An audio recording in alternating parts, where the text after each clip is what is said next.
தமிழை நேசிக்கும் அனைவருக்கும் வணக்கம். இன்றைக்கி என்ன டாபிக் பற்றி பார்க்க போகிறோன்னா, ஒரு வேலைவாய்ப்போட அப்டேட் பற்றி தான். அது எப்படி ஆன்லைனில் அப்ளை பண்ணுறதுன்னு தான் பார்க்க போகிறோம். ரயில்வேலேருந்து RRB technician grade 1 grade 3 posting release பண்ணியிருக்காங்க. ஸோ இதுக்கு எப்படி ஆன்லைனில் அப்ளை பண்ண போகிறோம், எப்போ லாஸ்ட் டேட்டு, எப்படி அப்ளை பண்ணுறதுங்கிறத பற்றி தான் இன்றைக்கி இந்த வீடியோவில் தெளிவாக பார்க்க போகிறோம். ஸோ இந்த வீடியோ உங்களுக்கு பிடிச்சிருந்தால் மறக்காமல் லைக் பண்ணுங்கள். இந்த வீடியோவை உங்கள் ஃப்ரெண்ட்ஸ் அண்ட் ஃபேமிலி கூடயும் ஷேர் பண்ணுங்கள். வீடியோவோட முடிவில் நம்ம சேனல் உங்களுக்கு ஒரு வேளை பிடிச்சிருந்துச்சு அப்படின்னா தவறாமல் சப்ஸ்கிரைபும் பண்ணுங்கள்.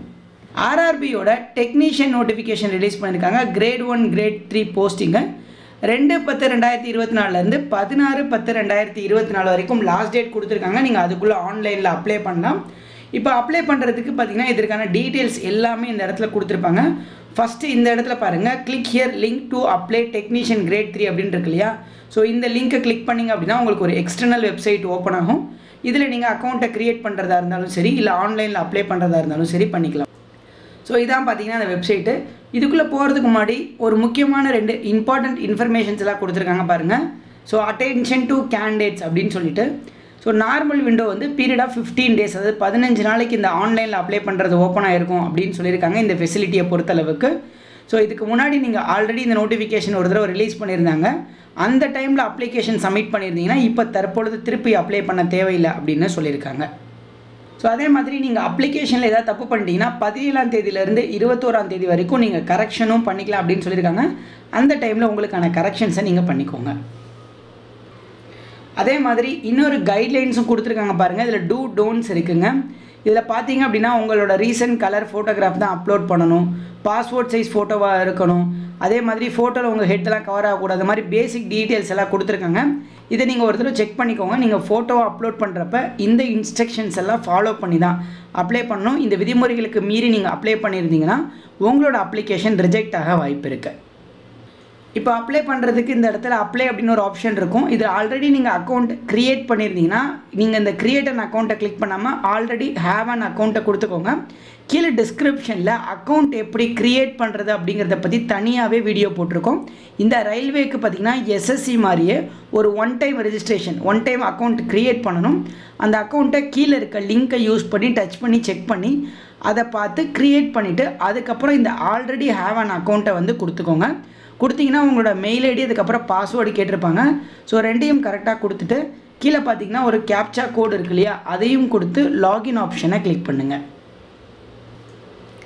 இப்போ இதை கொடுத்துட்டிங்கன்னா உங்களோட அப்ளிகேஷன் ஓப்பன் ஆயிரும். இதில் பார்த்தீங்கன்னா இந்த இடத்துல ஆன்லைன் அப்ளிகேஷன் இருக்கு இல்லையா, ஜஸ்ட்டு இதை கிளிக் பண்ணிக்கோங்க. கிளிக் பண்ணிங்க அப்படின்னா இந்த எல்லா நோட்டீஸுமே வரும், அதாவது என்டிபிசியோட நோட்டீஸு. இதில் ஃபஸ்ட்டு நம்ம டெக்னீஷியனுக்கு தான் அப்ளை பண்ண போகிறோம் அப்படிங்கிறதுனால எந்த ஆர்ஆர்பிக்கு நீங்கள் அப்ளை பண்ண போகிறீங்க அப்படின்னா சென்னைக்கு தான் நீங்கள் அப்ளை பண்ணுவீங்க. ஸோ சென்னைனா அதாவது ஆர்ஆர்பி சென்னைங்கிறது தான் ஆர்ஆர்பி தமிழ்நாடோடது. ஸோ அதனால் சென்னைன்னு கொடுத்துட்டு இந்த இடத்துல இருக்க லிங்க்கை கிளிக் பண்ணிக்கோங்க. அதாவது நீங்கள் இது வரைக்கும் ஆர்ஆர்பியால் டிபார்ட் பண்ணல, அதாவது உங்களை வந்து எக்ஸாம் எழுதும்போது நீங்கள் ஏதாவது தப்பு பண்ணி நீங்கள் வந்து எக்ஸாம் எழுதக்கூடாது, டிபார்ட் பண்ணல அப்படின்னு கொடுத்துருக்காங்க. ஆமாம், நீங்கள் வந்து டிபார்ட் பண்ணலங்கிறதுக்கு டிக் ஆப்ஷனை கிளிக் பண்ணி நெக்ஸ்ட் ஆப்ஷனை கிளிக் பண்ணுங்கள். இப்போ பார்த்தீங்கன்னா the data fetched from your previous data saved அப்படின்னு வரும். அதாவது நீங்கள் ஃபஸ்ட்டு ஒன் டைம் ரெஜிஸ்ட்ரேஷன் பண்ணும்பொழுதே சில பேசிக் டீட்டெயில்ஸை உங்களோடதுலேருந்து அவங்க எடுத்துப்பாங்க. ஸோ அதை தான் அவங்க வந்து எடுத்துக்கிறதா சொல்லியிருக்காங்க. இப்போ பார்த்தீங்கன்னா ஃபஸ்ட்டு பர்சனல் டீட்டெயில்ஸில் உங்களோட வயசு மற்ற டீட்டெயில்ஸ் எல்லாமே ஆட்டோமேட்டிக்காகவே வந்திருக்கும். ஸோ அதெல்லாம் நீங்கள் எதுவுமே ஃபில் பண்ண தேவையில்லை. இப்போ இது மேரிஷியல் ஸ்டேட்டஸில் நீங்கள் மேரிடா அன்மேரிடா அப்படின்னு கேட்டிருப்பாங்க. மேரிட்னா மேரிடுன்னு கொடுத்துக்கோங்க, அன்மேரிடுனா அன்மேரிடுன்னு கொடுத்துக்கோங்க. இப்போ ரிலீஜனை பொறுத்தளவுக்கு நீங்கள் எந்த ரிலீஜன், ஹிந்துவா கிறிஸ்டினா முஸ்லீமா அப்படின்னு கொடுத்துக்கோங்க. அடுத்து சாய்ஸ் ஆஃப் எக்ஸாமினேஷனை பொறுத்தளவுக்கு இங்கிலீஷா தமிழா அப்படின்னு கொடுத்துக்கோங்க. ஸோ ஒருவேளை தமிழில் தேர்வு வேணால் நீங்கள் தமிழ் கொடுத்துக்கலாம், இல்லை இங்கிலீஷில் தான் எக்ஸாமினேஷன் எழுதுனா நீங்கள் இங்கிலீஷும் கூட கொடுத்துக்கோங்க. அடுத்து இந்த இடத்துல permanent visible mark of identification கேட்டிருக்காங்க. இதில் வந்து பார்த்திங்கன்னா ஒரு மச்சம் மற்றும் ஒரு தழும்பு கொடுக்கணும் பெர்மனண்ட் விசிபிகேஷன் 2ல். ஏன்னா ஒரு மச்சம் ஒரு தழும்பு தான் கொடுக்கணும். ஒருவேளை உங்களுக்கு ரெண்டுமே மச்சம் தான் இருக்குது அப்படின்னா 2 மச்சம் கொடுத்துக்கோங்க, ரெண்டுமே தழும்பு இருக்குன்னா 2 தழும்பு கொடுத்துக்கோங்க. பட் ஒருவேளை உங்கள்கிட்ட தழும்பு மச்சம் ரெண்டுமே இருக்குன்னா மாற்றி கொடுத்துக்கோங்க. அடுத்து கம்யூனிட்டி டீட்டெயில்ஸ் கேட்டிருக்காங்க. ஸோ கம்யூனிட்டியை பொறுத்தளவுக்கு ஃபஸ்ட்டு நீங்கள் என்ன கம்யூனிட்டி அப்படின்னு போட்டுக்கோங்க, யூஆரா, எஸ்சியா, எஸ்டியா, ஓபிசியான்னு. அடுத்து உங்களோட கம்யூனிட்டி சர்டிஃபிகேட் நம்பரு, அதுக்கப்புறம் இந்த கம்யூனிட்டி சர்டிஃபிகேட்டை யார் இஷ்யூ பண்ணாங்க, தாசில்தாரா இல்லை மேஜிஸ்ட்ரேட்டா, டெபுட்டி கலெக்டரா, யாருன்னு கேட்டிருக்காங்க. ஸோ எதுன்னு கரெக்டாக கொடுத்துக்கோங்க. அதுக்கப்புறம் எந்த ஸ்டேட்டில் கொடுத்தாங்க, அதுக்கப்புறம் எப்போ கொடுத்தாங்க அப்படிங்கிற எல்லா டீட்டெயில்ஸையும் கொடுத்துக்கோங்க. இது எல்லாமே உங்கள் கம்யூனிட்டி சர்டிஃபிகேட்டில் இருக்கும். அடுத்து உங்களோட போஸ்டல் அட்ரஸ் கேட்டிருக்காங்க. ஸோ போஸ்டல் அட்ரஸில் உங்களுடைய தற்காலிக முகவரி எதுவோ அதை நீங்கள் கொடுத்துக்கோங்க.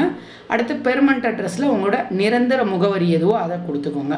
இப்போ உங்களோட தற்காலிக முகவரியும் உங்களோட நிரந்தர முகவரியும் ஒன்று தான் அப்படின்னா கீழே இந்த டிக் ஆப்ஷன் இருக்குல்ல, இதை மட்டும் கிளிக் பண்ணிங்கன்னா தற்காலிக முகவரியும் நிரந்தர முகவரியும் ஆட்டோமேட்டிக்காக மாறிடும். ஒருவேளை ரெண்டும் வேறு வேறுனா தனித்தனியாக கொடுத்துக்கோங்க.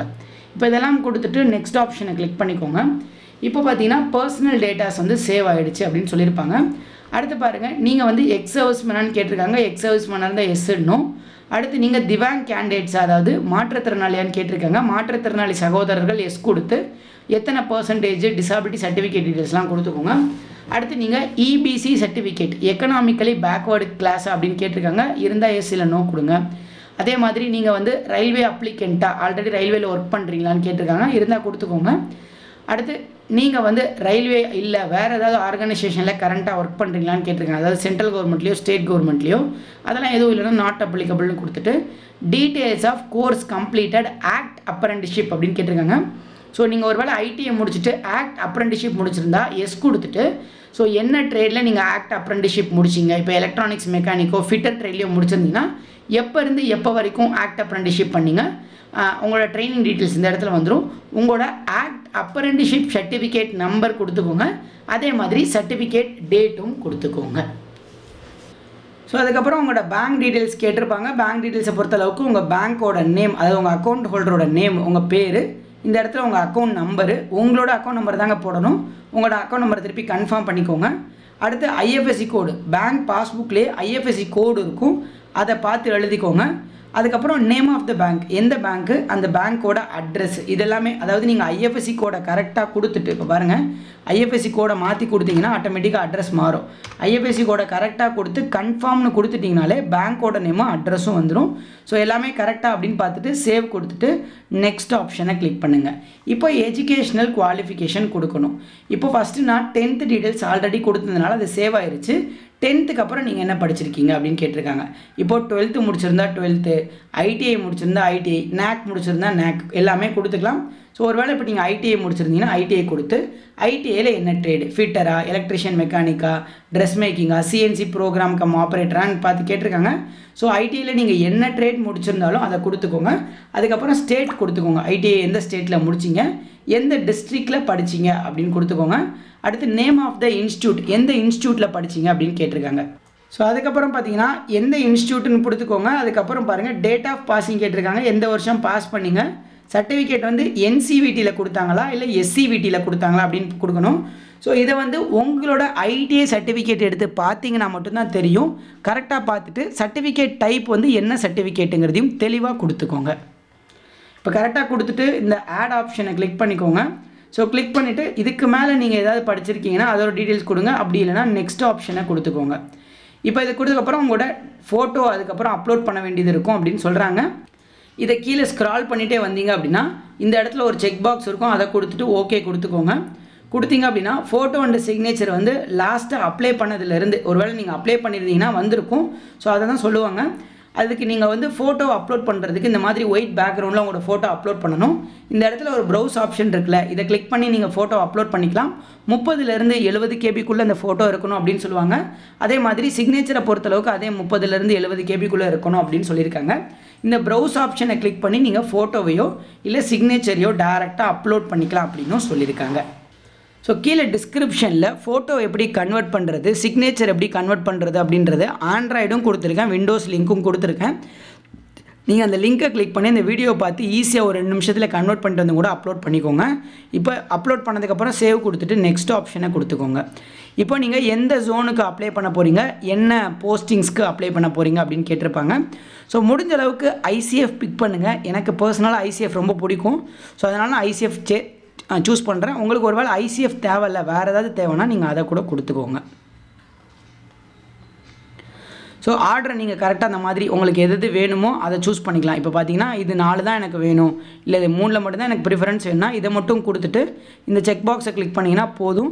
இல்லை எனக்கு 5லையுமே ப்ரிஃபரன்ஸ் கொடுக்கணும்னு ஆசை இருக்குது அப்படின்னா வரிசையாக உங்களுக்கு எது வேணுமோ அந்த இடத்துல ப்ளஸ் ஆப்ஷனை கிளிக் பண்ணி கொடுத்துட்டு இந்த செக் பாக்ஸை கொடுத்துக்கோங்க. இப்போ பார்த்தீங்கன்னா இந்த இடத்துல கீழே இந்த 3வது செக் பாக்ஸ் இருக்கு இல்லையா, இதையும் கொடுத்து உங்களோட பிளேஸ் அதாவது நீங்கள் எங்கேருந்து அப்ளை பண்ணுறீங்களோ அந்த பிளேஸை கொடுத்துக்கோங்க. ஸோ கொடுத்துட்டு ப்ரிவ்யூ அப்ளிகேஷன் கொடுத்தீங்க அப்படின்னா உங்கள் அப்ளிகேஷனோட ப்ரிவ்யூ நீங்கள் இதில் பார்க்கலாம். ஸோ இந்த ப்ரிவ்யூ வந்து எல்லாமே கரெக்டாக இருக்கா அப்படின்றத தெளிவாக செக் பண்ணி